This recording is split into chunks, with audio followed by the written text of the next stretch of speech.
Продолжается вводная рутинная часть приговора по городу СТК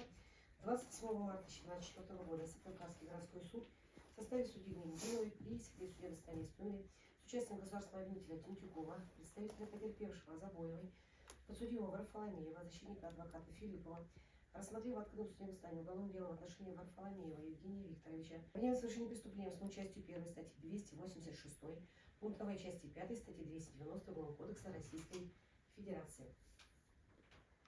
На основании изложенного руководством статьей 307-310 Уголовно-процессуального кодекса Российской Федерации суд именем Российской Федерации приговорит признать виновным Варфоломеева Евгения Викторовича в совершении преступления по частью 1 статьи 286 Уголовного кодекса Российской Федерации, пунктовой части 5 статьи 290 Уголовного кодекса Российской Федерации и назначить ему наказание по части 1 статьи 286 УК РФ в виде 1 года лишения свободы, по пунктовой части 5 статьи 290 УК РФ с применением статьи 64 УК РФ в виде 3 лет лишения свободы со штрафом в размере однократной суммы взятки, то есть в размере 910 тысяч рублей, и с лишением права заниматься деятельностью, связанной с осуществлением организационно-распорядительных и административно-хозяйственных полномочий в государственных и муниципальных учреждениях, осуществляющих деятельность в сфере управления государственным имуществом на срок 2 года. На основании части 3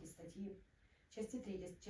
статьи 69 УК РФ по совокупности преступлений путем частичного сложения основного наказания в виде лишения свободы и путем полного присоединения к основному наказанию в виде лишения свободы, дополнительных наказаний в виде штрафа и лишения права заниматься определенной деятельностью, окончательно назначив Варфоломееву наказание в виде лишения свободы сроком на 3 года, 3 месяца со штрафом в размере 910 тысяч рублей и с лишением права заниматься деятельностью, связанной с членом организационно-распорядительных и административно-хозяйственных полномочий в государственных и муниципальных учреждениях, осуществляющих деятельность в сфере управления государственным имуществом на срок 2 года, с отбыванием основного наказания в виде лишения свободы в исправительной колонии общего режима. Изменить меру пресечения в виде запрета определенных действий в отношении Варфоломеева на заключение под стражу на период до вступления приговора в законную силу и обращения его к исполнению. Взять Варфоломеева под стражу в зале суда.